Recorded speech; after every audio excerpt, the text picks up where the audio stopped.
we never treated our associates as customers. And so we've changed that mindset. So anything that we launch now, that we designed, we do it with our associates. We created these end user councils that really give us feedback on how things should work and help us co-design the applications. And so we make sure that everything is going to be acceptable to them as users and that they're going to love it. Welcome to Technovation. I'm your host, Peter High. My guest today is Drew Pinto. Drew is the Executive Vice President and Chief Revenue and Technology Officer of Marriott, a $26 billion revenue hospitality colossus based here in Bethesda, Maryland. Drew has been in his role for about 3 years of his 22 with the company, and in it has a broad array of responsibilities from digital commerce to revenue management, sales channels, IT, data and analytics, and artificial intelligence. So he has his hands firmly on the steering wheel for a lot of areas of revenue growth, but also some of the most innovative areas to drive it. And I'm looking forward to understanding a bit more about his role and the methods that he's using, in fact, to drive that revenue for this remarkable organization. Drew, welcome, and thank you for your hospitality for hosting me today. Of course, it's wonderful to have you here, and thanks for taking the time. Oh, my great pleasure. But first, I want to thank our partner, DemoHop.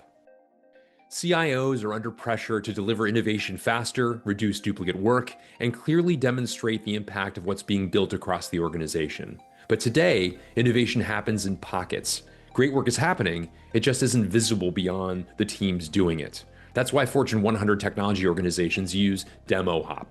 It's a SOC 2 certified platform that provides a clear portfolio-level view of company-wide innovation, purpose-built for internal demo days, quarterly planning, and virtual tech showcases. DemoHop turns one-off moments into enterprise-wide visibility for everyone, not just leadership. It's how modern CIOs scale innovation, build credibility for their technology organizations, and align execution with strategy. Learn more at demohop.com. That's DEMOHOP.com. And now on to the interview. Well, the company has a birthday next year, the 100th birthday of the organization, a remarkable milestone indeed. And I guess you will have been there for roughly 23% of the company's life come next year. Yes. Talk a bit about your own reflections of a history like that, a legacy such as this one, especially as you reflect upon it, but then play that forward as to what might be afoot for the next 100 years. Sure, happy to. First of all, we're so excited to be approaching our 100-year anniversary and birthday. It's just it's a testament to the leadership of this organization. And the thing I love the most about it, after being here for 22 years, is just how adaptable and innovative we've been over that time. So most people don't know, but we've been in a lot of different businesses. We were in senior living services, airline catering. Of course, we started as a restaurant company. So just to see how the Marriott family and now the leadership today can really pivot when they see opportunities and find places where we think we can win and do a good job and really satisfy our customers and our guests, we're able to do that. So now I'm in this role with technology becoming such an important part of our business, AI exploding, we're trying to figure it out like everybody else. I feel very comforted and supported that I work in a company that's open to innovation and is willing to try new things, despite the fact that we're a big company and almost 100 years old. So it's been it's a really great place to work because of that, among many other things. But I just love the fact that we keep our core values, we stay true to who we are, but then we're able to really capitalize on things in the marketplace. Fascinating. Talk a bit about your role. It's an interesting combination that makes up your purview, Chief Revenue and Technology Officer.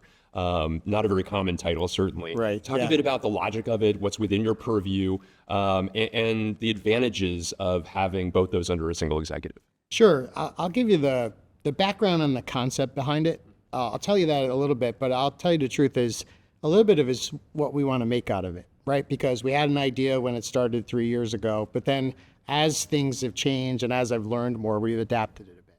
So the original idea was, given technology's importance and focus, we need to make sure that all this effort we're putting behind it is delivering to our business outcomes. And so they put me in this role because of my background on the commercial side, and that I've also worked really closely with digital and technology over my career. So I was able to kind of bridge those two areas to say I'm versed enough on the technology side to understand what's a good investment, do we have a strategic plan, are we on the right path, but really connecting it back to the company objectives. So that was the original idea, was to put the areas together.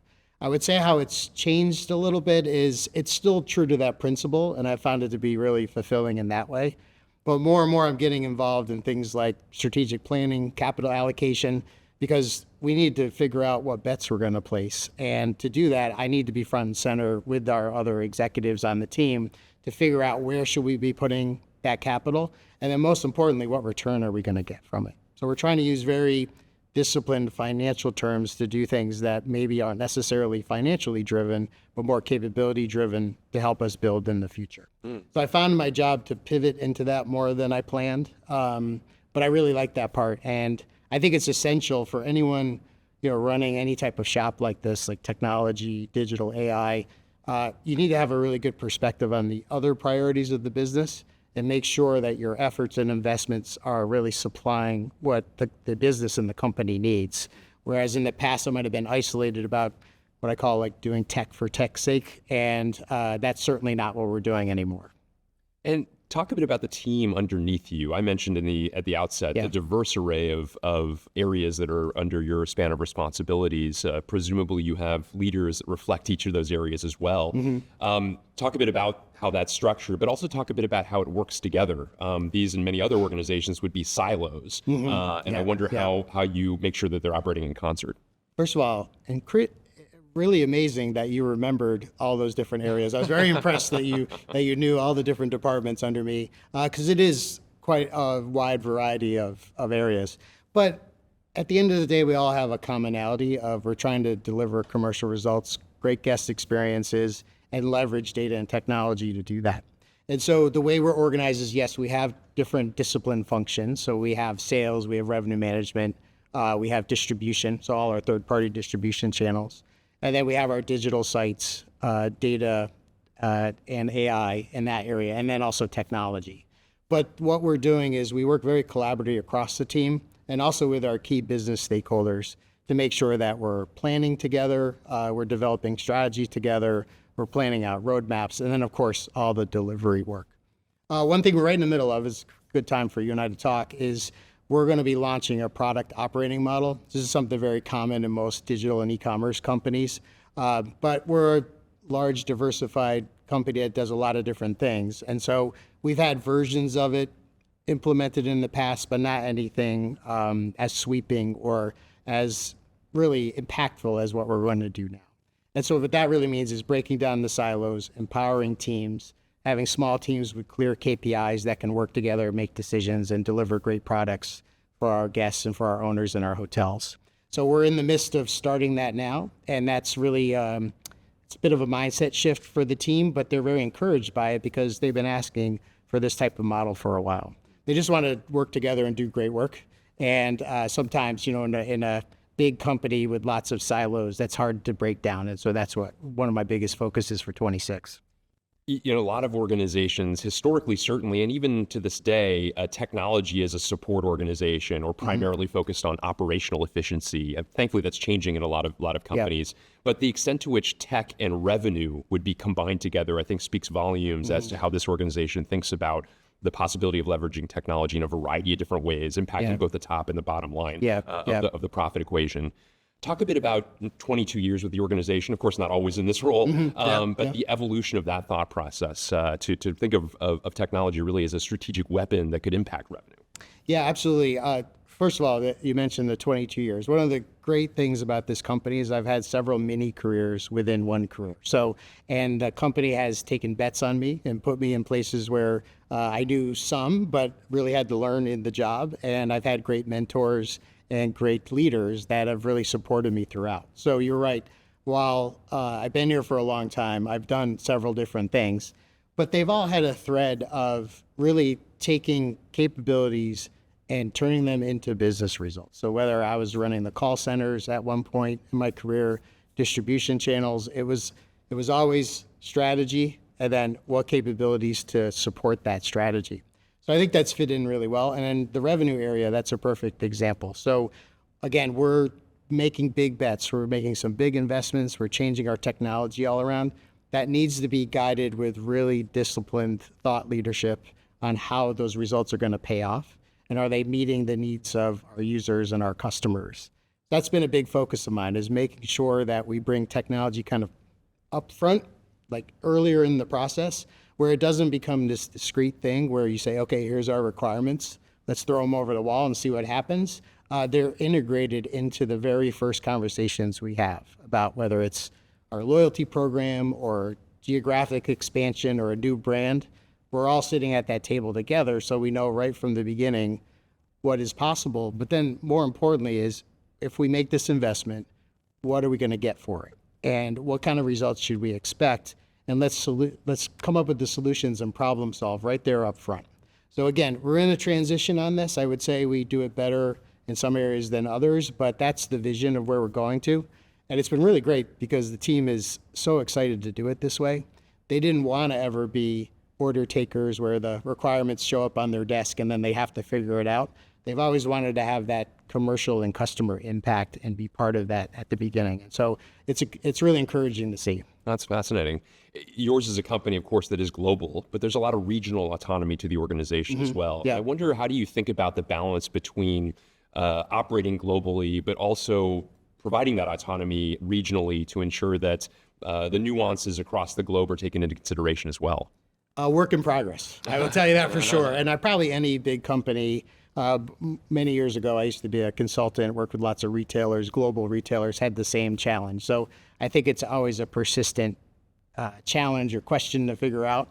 But it's a good time to ask this as well, because we also are working through some different changes with that and different approaches. In some places we're, I would say, in a really good spot. So revenue is a great example. So for a long time, we have said revenue strategy, the basic principles of how we go to market and how we price, and the system and algorithm that drives that, that's done at the center. But within that, there's a lot of freedom to price the way you want, put out different products on the shelf. That's all autonomous to the continents and to the hotels. They control the pricing. We just set up kind of the parameters by which you can do that. That's worked really well. We'd never be able to manage pricing, and have market insight from the center. And also with our franchise model, that's not part of the model anyways. We're looking now at similar models in other areas. So brands, right? So we need to have brand consistency and have a few key principles of each one of our brands that's executed globally. But within there, we need to really change for local market dynamics. And so that's one piece that we're working on. Marketing is another one. And this is actually one of the requirements coming back to me in technology is we want to have global campaigns, global consistency of the message, say, for example, our proof points around Marriott Bonvoy. However, there is local nuance that needs to be adjusted. We need to be relevant to the local customers. We are empowering our continents to then make those adjustments. While it's one campaign, it may look quite different in different parts of the world, depending on what that customer is looking for. So again, it's a work in progress. We're making a ton of good headway there. And I think it's probably one of our biggest fundamental questions that we have to stay on top of is, how do we let the operators run their business locally the best they can while keeping some global consistency where we need it? Very interesting. Yeah. At the heart of a hospitality business is people. It is interactions of people, your employees, your colleagues with customers ultimately. How do you think about the introduction and continued evolution of advanced technology in a fundamentally people-centric business? How do you think about the balance between those? I would say there's no better place for me to have this job than in our company, because that challenge is in front of us. It's also a great opportunity, right? So we want to make sure that there's technology that we're building and putting in place that enhances that experience. So the guest experience, our associates' experience, it's a real good boundary to put on us and to say, okay, how can you do this where you're actually helping the experience and not replacing the experience? And so, everything from, one thing we're working on right now is check-in process, right? So when a customer comes to the front desk, the last thing we want them to do is be looking at the top of the head of our associate who has to go through all these keystrokes just to check you in. They don't want to do that. They got in this business for customer service and customer interaction. The customer doesn't want it, right? So we're automating that whole process so that it becomes very easy. A couple of clicks, you could check somebody in. Also, to make the experience even better, we're bringing forward a lot of the customer information that we have, that the customer has given us, but is buried in a different system that the front desk person has to go find. We're pulling that all together, so we'll know those top things that about the customer, preferences, maybe their last stay, if they had a good or bad stay last time, have a birthday or anniversary coming up. We want the front desk associate to be able to acknowledge that and show that we know our customer and we're giving you a real, special and personalized experience. So we're looking at opportunities like that across the board. We always want to give the customer an option if they want to go through a self-service option. So like we've had mobile check-in and a digital key for a long time. We're going to improve that process. Whereas if you're one of those customers that wants to check in online and go right to the room, you'll be able to do that. But we don't want to make it in a way where you're forced to do that, right? Because it's good for us or something like that. We want that to be an option because it's good for the customer. And some people may choose it that way. Other people want to go talk to their front desk associate. And if so, we want to make sure that they're as equipped as they can be to help make that experience really great. In a past conversation we had, Drew, you talked about the extent to which data is sacrosanct, that the progress of the organization depends upon yielding great insights from data. You recently hired a new head of data and AI. We did, yeah. Talk a bit about your vision for that role and the evolving data strategy that you're employing. Sure. It's early days, but I will say I'm already very satisfied with the progress that we're making.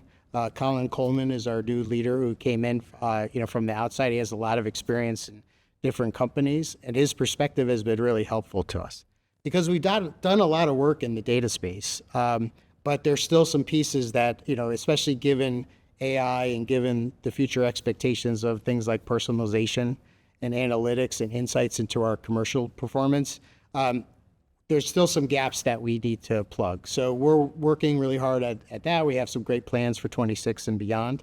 But what I would say is a couple of themes on it. One is more and more I'm discovering that problems that we think are technology problems are actually data problems, right? So when we dig into it, the technology is not the hardest part. It's the fact that the raw materials of the data, either it's not consolidated or it's not consistent or it's not accessible. And the technology team will, typically says to me, oh yeah, we can solve for that. As long as we can get the data, then we're good to go. And so then it becomes, okay, well then how do we make sure that data is reliable, protected, accurate, and then also accessible? So that's one big piece that we're looking at. The second thing I would say is the interconnectivity. We have a lot of, I would say, sets of data or insights in different places that serve a specific purpose. The connectivity across the customer journey, that's going to be a big area of focus for us. But again, this is another area fairly new to my group. And so we've been spending a lot of time not only hiring in Colin from the outside, but doing a lot of research and talking to peers, talking to industry experts, because the needs keep changing. It's a great time to own the data analytics and AI space, but it's also, we need to make sure that we are targeting the right thing and moving in the right direction. Well, one of the big agents of that change certainly is artificial intelligence. You referenced briefly that already. I'd love to go a little more into detail with that if you don't mind. Sure. How do you see AI changing the overall search, discovery, booking process, experience process from your perspective, at least as it's currently evolving? This has been a spot, I know you've spent a lot of time on it too, but that I've been spending a lot of time because number one thing is just to try to understand where this is all moving. And again, with a company our size and investment levels, when we place a bet, we need to make sure that, the probability of that bet is pretty good. And so with this space constantly moving, we're trying to navigate that and really understand what is happening. I would say probably our overall perspective is the potential is real, and we do think that this technology is transformative. What I've heard more and more as I've talked to others, though, is that it's much harder than it's made out to be, right? There's a lot of work that has to be done to make it effective. Everything from being very clear about how you want to use AI and what specific business problem are you trying to solve, all the way down through the execution of it, the tech behind it, right? The governance of it, making sure that everything is safe and reliable. So we're experimenting a lot. We have an AI studio that we stood up a couple years ago. We're doing a lot of experimentation there. We're now shifting into a phase where we're scaling things. So I would say we brought some more structure and discipline to this area. Where we first started out, it was a lot of learning, trying, seeing what was good and what wasn't. And now we see some bets that we're willing to place. And so we're going to mobilize around those while we continue to experiment and find new things. In addition, we have a piece of our strategy where we call it democratization of AI. We want literacy of AI across the company to go up. We want comfort to go up, and we want ideas from the field and from our users. So everything from just using things like Copilot, or we're building low or no code solutions so that if you want to develop your own agent to help you with your specific job, you can. So there's a lot of that piece too, of just spreading the word and getting people comfortable with it. You asked about search, though, specifically on search. That's one where we've been a little more public about it. We're working on some other things that I'm going to kind of keep under wraps until early next year. But on search, we've been experimenting with conversational search with our Homes and Villas by Marriott Bonvoy product. We've had that out for about a year and a half. And in retrospect, I'm glad we did that, and I'm glad we've taken our time, because we're learning quite a bit about customer behavior and how it works with AI and AI search. Number one thing I think we've discovered is people still use AI search using traditional search terms, because they're not used to being able to just ask it, hey, I want to go someplace warm with a Michelin star restaurant that accepts pets, right? We do see some of those. We still see a lot of kind of dates and location, very specific coming in. So we're learning a lot from that. We're taking those learnings and we're building out, of course, that ability to do that on Marriott.com and in the Bonvoy app that will launch next year. I know you're also experimenting with Agentic AI. Yeah. Any insights that have come to mind akin to what you've just described more generally with artificial intelligence? I don't know what you're seeing, but this is probably the area where we're struggling a little bit because, again, experimentation is fine, but to find those bets to place where you feel pretty confident they're going to pay off, we're struggling to find really good benchmarks with Agentic. Everybody's talking about it, but then when we say talk to a partner and they tell us all the potential, we ask to say, okay, can we go meet with a couple of your clients and who've done this so we can learn from them? And the answer is like, well, they're not really all the way there. And so we just keep saying, okay, we're not going to be blind to it, and we are doing some experimentation and some pilots, but I'm also probably not on the forefront of going to be the first company in the industry to go all in on Agentic. I do think the possibility is there, right, of automating workflows, and we have a lot of, like most companies, we have a lot of manual processes that I think would benefit, and I think the technology's coming along, but until we feel like it's a little more established, we're just going to be cautious. How do you think about the collaboration with franchisees and owners of properties? And the model that you have is such that you have a range of constituents that you're working with across the globe who own the hotels themselves in most cases. Talk a bit about that collaboration and how you derive insights from them that impacts your strategy. Yeah, great question. Another thing that we're in the midst of working on and improving. So we have a really concerted effort to improve and increase the feedback loop that we get from all our users. So I throw that in because, of course, with customers, we've had that for a while. I think we're pretty well in tune with what our customers want. If not, then one of the dads will grab me at a soccer game and say, hey, are you in charge of the app? Like, let me tell you something that you need to improve. But in all seriousness, we've established that for a long time. The newer thing, so we never treated our associates as customers. And so we've changed that mindset. So anything that we launch now, that we designed, we do it with our associates.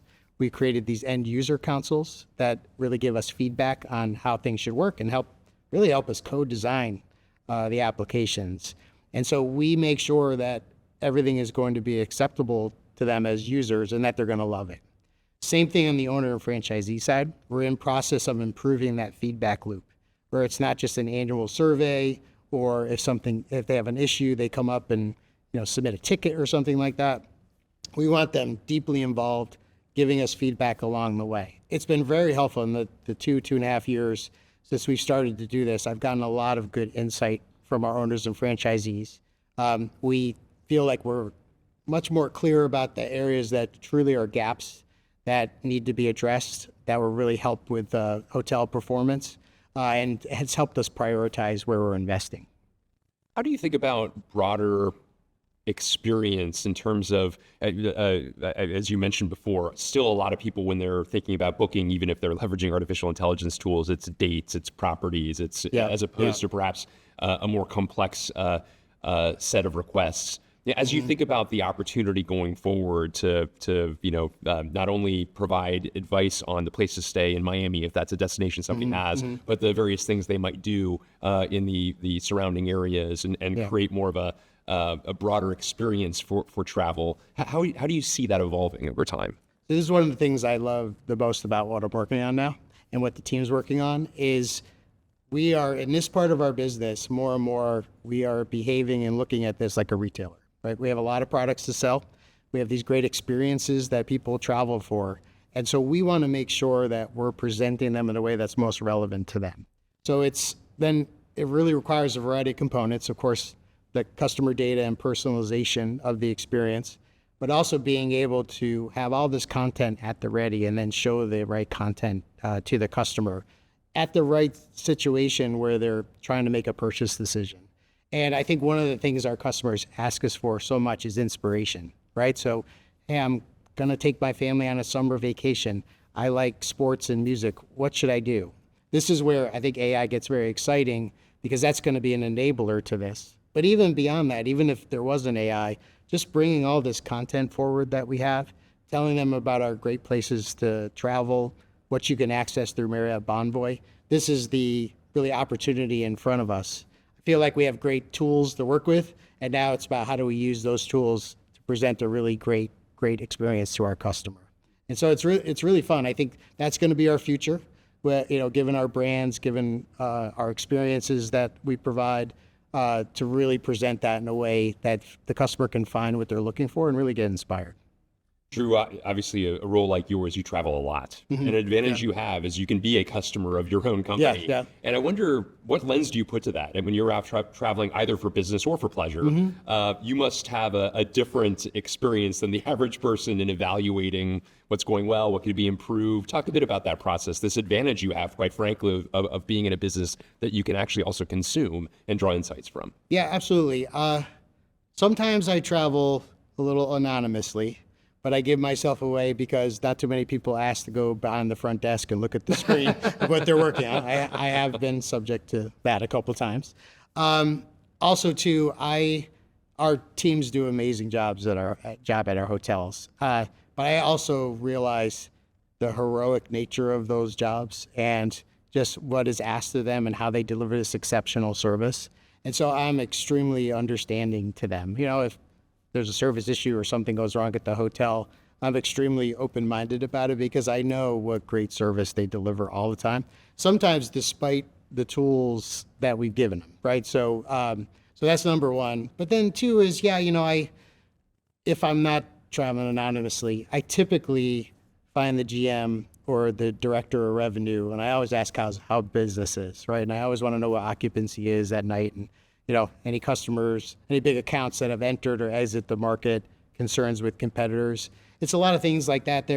Most of the time what they're looking to me for is how can we help here from my team? How can we help them with their top line performance? And so I want to make sure that I'm in tune with them and understanding what they need. Drew, in a role like yours that clearly has an innovation mandate, the necessity to remain current and understand kind of the evolution of business and its potential impact on a business like this. Clearly, part of the method that you're using is what you've just described, getting out into the marketplace, hearing from the practitioners who are there, working with your customers and understanding the evolution of that process, perhaps. What are other ways in which you ensure that you are remaining current and cognizant of the evolution of the industry and the business climate more generally speaking? Number one is I view part of my job or any job like this is you're expected to look around the corner and help advise the company of what's coming and where we should go. So I think it's a key skill to have. It's also part of your portfolio of what your responsibilities are. So I can't say I'm this disciplined about it, but I'm pretty disciplined where I make sure I kind of hold a allocation of time in my plan that I'm always doing that. So that's why There are times I will go to an industry conference when I really probably didn't have time to do it, but I hold to that discipline as like part of this job needs to be taking a pause from the day to day and make sure that you see what's coming. So I think that's number one. Number two is, have a good network of partners and industry contacts and things along those lines, but also get good at asking those good interrogating questions, right? So I mentioned the agentic example. No, I wasn't rude about it. I was really curious, but to hear all the great hype about it, and then I was like, okay, so I really want to do this, so let me go talk to a real life benchmark out there, and then to get the answer that was a little bit wavering, let's say, that helped, because half the time you spend is trying to sift through what is real and relevant to your company and then what is not. So that's two. But third, and probably most important, is I have a great leadership team. And part of the reason they got into those leadership positions is because they are industry experts. And many times they're looked at industry thought leaders that other companies in our industry look to in reference. So I rely on them a lot, and they really embrace and love that part of the job. They're really good at it. So I have to give credit to them more than me, that they really get out there and they make sure they know what's going on. So when I ask those questions like, okay, what's coming? What should I think about this AI search, situation? They always have a perspective, and it's a well-informed perspective, which is great. We've talked about a number of trends on the rise, certainly throughout this conversation. Any others that come to mind as you look to the future that have you excited? What comes to mind? I love, and it's become, people talk about it so much that it's become a saying, but it's really true. We see it in our data, how people are shifting to experiences. So it's less about just the specific stay, and it's more about the experiences and the passions that they're trying to access into, and really having trips or vacations that are memorable, right? And never forget. I'll tell you a personal story on this one. So I think I might have mentioned this one to you because I was giving you hotel recommendations. Just decided on a whim last summer, we do our summer vacation in Ireland. So I have a wife and two college-age sons, and we went to Ireland. We discovered one of our hotels in our portfolio called the Mount Juliet Estate. It's an autograph hotel. I mean, we went fly fishing on the hotel grounds with the fly fishing director who grew up on the property. His mom worked there, so he grew up, since he was like 4 years old, he grew up on this property. He knew, of course, every inch of that river. And we're out there in Ireland having a fly fishing trip and just having the most memorable, amazing time. And then we traveled around and actually went to my grandmother's hometown where she emigrated from. And I had lunch with my cousins who I'd never met before. This was all really kind of influenced and helped by the fact that we have great hotels in these locations, right? So I was able to go stay in these beautiful hotels to have these experiences. But the trip was about showing my kids, where their ancestry was from and experiencing Ireland. I think that trend, first of all, I think it's pervasive. I think it's going to be indelible, right? And I think it's going to help our industry grow because when you're looking at your expenses and where you want to invest your hard-earned money, you're never going to be able to replace the fact of having a great experience by traveling to one of our properties. That's a powerful example. Thank you for sharing that. Yeah, it was great. Drew. Yeah. I wanted to ask you before I let you go, anything you've recently read, watched, and or listened to that you'd recommend to others? Well, I just finished the book 1929 by Andrew Ross Sorkin. That was really fascinating. I'm a history major back in college, so I tend to gravitate to that type of literature. And it was great. Really a great lesson and example on being clear about what's happening, having good data and insight, not getting caught in all the hype. I know that there's been some book reviews about that book being very relevant to today's time. I apply it a little bit probably to the AI space. Not that I'm saying that AI is going to crash like the stock market did in 1929, but some of those principles about, are you getting involved because you believe in the investment thesis or in the really the capabilities that AI provides? Are you getting in because you feel like everybody else is getting in? And so you have to too, that fear of missing out piece, to be very clear-headed to yourself of like why we're doing it. And we're making sure that we're doing it on the first part, right? Because we see the potential. We're not just jumping in because it's like, well, everybody's doing AI, you should too. I don't think that's going to be very profitable in the long term. Good advice, certainly. Well, Yeah. Drew Pinto, thank you so much for taking time with me and sharing a bit about the remarkable purview you have, the areas that you and your team are focused on, and wonderful to hear more about where you're seeing the future going in a business like this. I appreciate you sharing time and perspectives with me. Great. Thank you very much.